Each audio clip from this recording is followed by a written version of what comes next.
Por isso, o alvo da realidade é gerar contentamento na gente. Quando Deus joga a gente na realidade, Ele está querendo que a gente aprenda contentamento. Porque nenhum contentamento é verdadeiro se ele não nascer do chão do mundo real. O contentamento que é fruto das fabricações fantasiosas, das projeções, das transferências, das invenções, das criações da gente, não resiste o embate da verdade. Não aguenta o tranco da existência. Ele acontece na Disneylândia da existencialidade, mas não suporta o dia a dia. Não consegue jamais dizer como Paulo, porque eu aprendi a viver contente em toda e qualquer situação ou circunstância. De tudo e de todas as coisas eu tenho experiência, tanto de abundância quanto de escassez, tanto de honra quanto de humilhação. De tudo e de todas as coisas eu já experimentei. Por isso eu posso dizer que tudo posso naquele que me fortalece. E o contexto ali de Filipenses, onde Paulo fala isso, tem a ver com alegria e com contentamento. Aprendi a viver contente em toda e qualquer circunstância. Não estou contente apenas porque o vento está soprando em meu favor e a vida está sendo acolchoada e há um tapete vermelho sendo estendido e as facilitações me chegam o tempo todo como um maná ininterrupto da vida, porque conquanto em determinadas horas isso venha como um cafuné de Deus para a gente, se a gente vive o tempo todo assim, o que acaba gerando em nós é um infantilismo permanente. É o embate com o contraditório que faz a gente crescer, que vai transformando o cara num ser que engatinha para um ser que anda tropegamente, para um que caminha firme para um que consegue correr, o que consegue correr aprende a desenvolver e pular obstáculos, e o que pula obstáculos vai cada dia se sentindo capacitado a pular obstáculos maiores e mais largos. Esse é o processo inteiro da vida. E se não for assim, ninguém cresce absolutamente. Tiago, portanto, vem e diz, olha, o alvo disso tudo é gerar um espírito de contentamento que seja ultra circunstancial em relação à própria privação, provação ou ao embate da existência. O desejo dessa revelação é produzir em nós esse contentamento que não depende dos cafunés, dos aconchegos e nem das circunstancialidades. É óbvio que todos nós gostamos de ter tranquilidade. O próprio Paulo disse que a gente deve orar pedindo a Deus que nos dê vida mansa e tranquila, para ser vivida com toda dignidade e respeito. Mas ele também diz, ora, tendo que comer, vestir e com que nos cobrir, estejamos contentes. Já é um lucro enorme porque o Filho do Homem não tinha aonde reclinar a cabeça. Portanto, a viagem que Tiago está fazendo até aqui nos traz a esse ponto, no qual a gente afirma que o sentido de realidade não se antagoniza com o contentamento. Tem gente que pensa que o contentamento é fruto da fantasia, é fruto de ser poupado na vida, é fruto de ser privado da verdade, é fruto de ser protegido da realidade. Ao contrário, o contentamento só se estabelece como verdade em nós quando ele é maior do que as circunstâncias. Quando você pode dizer, aprendi a viver contente em toda e qualquer situação, tenho experiência dos polos da existência e aprendi que eu tudo posso naquele que me fortalece. Agora, quais são os principais falsificadores da realidade ante os nossos sentidos? Quais são?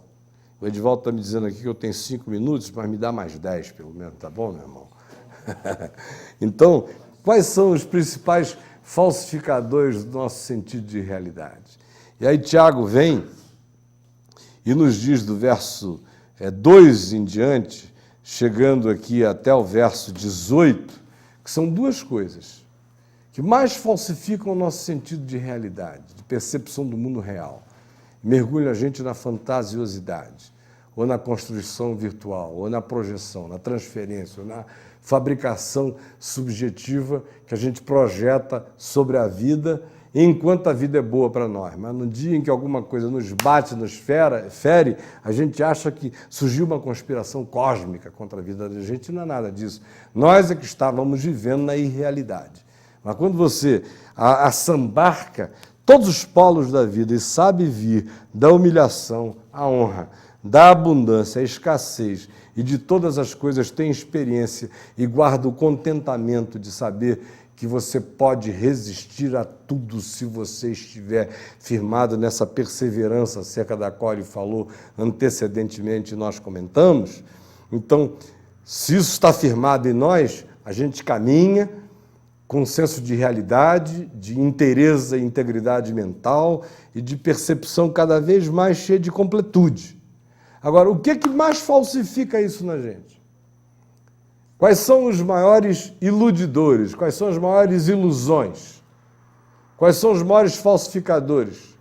Aí Tiago vem e apresenta duas coisas antitéticas, antagônicas, mas que fazem parte da gente com muita frequência. A primeira é aquela que se evade de qualquer responsabilidade pessoal na vida, que está sempre dizendo, não fui eu, não sou eu, ou diz, foi o diabo, ou diz, foram os meus pais, ou diz, a vida me maltratou, ou diz, a existência me foi madrasta, ou diz, infelizmente foi irresistível, ou diz, eu não tive como segurar, ou diz, foi uma coisa que chegou tão acachapantemente que minha única alternativa foi ceder, está sempre encontrando desculpa, ao invés de se encarar. Ele vem e diz, bem-aventurado o homem que suporta com perseverança a provação, porque depois de ter sido aprovado, receberá a coroa da vida, a qual o Senhor prometeu aos que o amam. Ninguém, ao ser tentado, diga, sou tentado por Deus, é transferência. Esses aqui diziam que é por Deus. Hoje, no meio cristão, todo mundo transfere para o diabo mesmo, né? Logo, é a primeira transferência. Em segundo lugar, vem a mulher ou o cônjuge. Pau a pau com o diabo ali em cima. Mas é sempre um mecanismo de transferência. Tiago diz, olha, ao contrário, o homem feliz é o que suporta, é o que aguenta, é o que encara, é o que abre o olho, é o que não se evade da realidade. E faz isso com perseverança, ante a aprovação. Porque depois dele ter sido aprovado, ter passado pelo perrengue, ele vai receber a coroa da vida. Não só quando o dia escatológico da coroação da vida nos acontecer, mas na própria existência. Cada vez que a gente passa uma tribulação, a gente é coroado com vida. Esse é um fato que, se a gente tivesse mais sensibilidade, a gente discerniria já agora.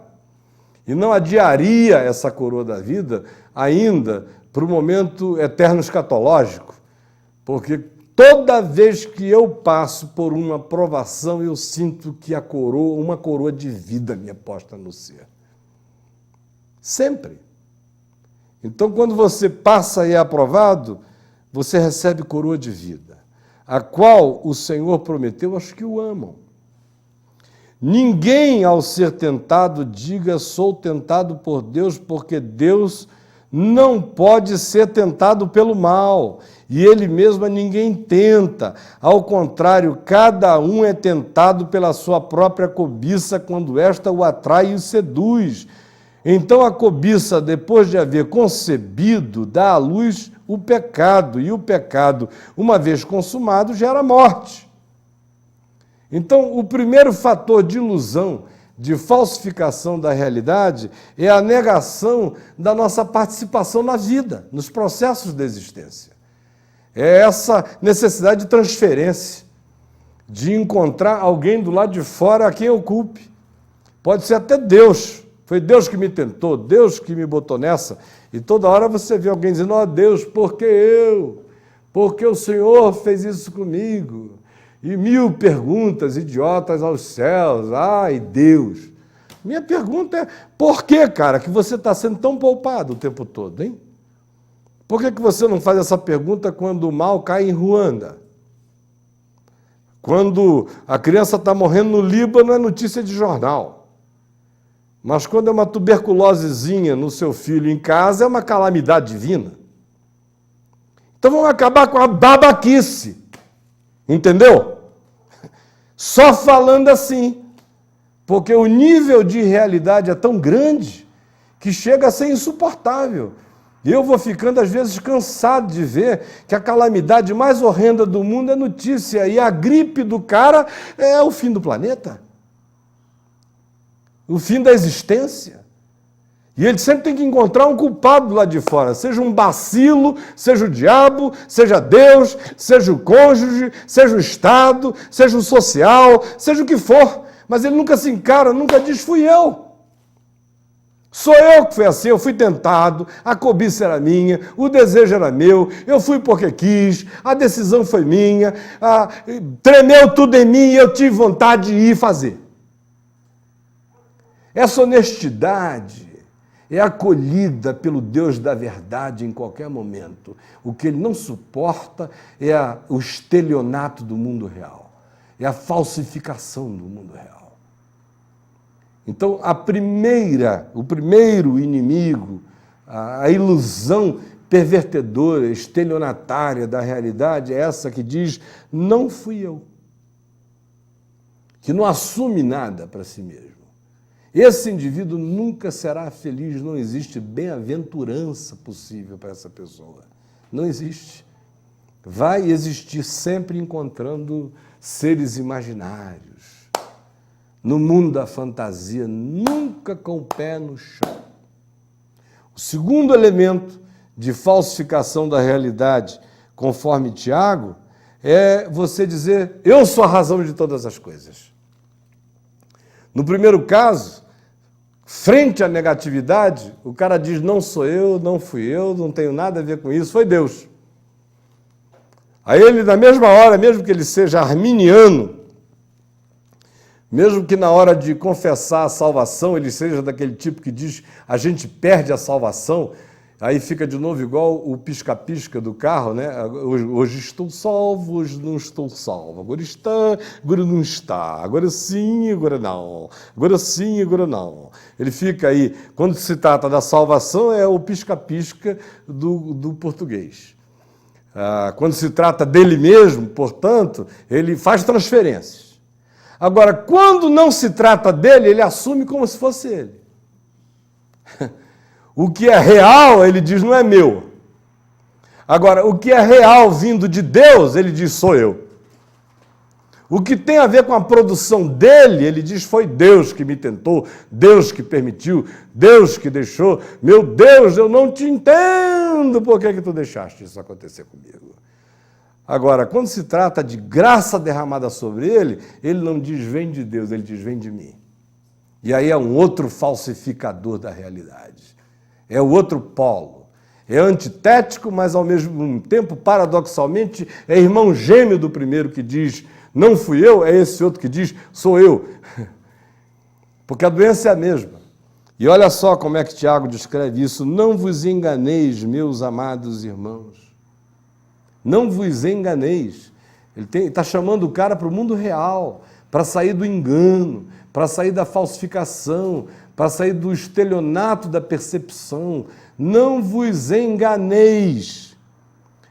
Toda boa dádiva e todo dom perfeito é lá do alto, descendo do Pai das luzes, em quem não pode existir variação ou sombra de mudança.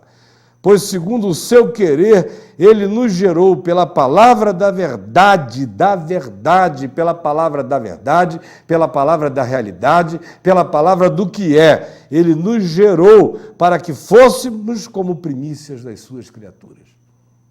Então, ninguém chega a ficar parecido com Jesus se não mergulhar na realidade. E aí, o primeiro falsificador é dizer, quando se trata de autopercepção, dizer, não fui eu.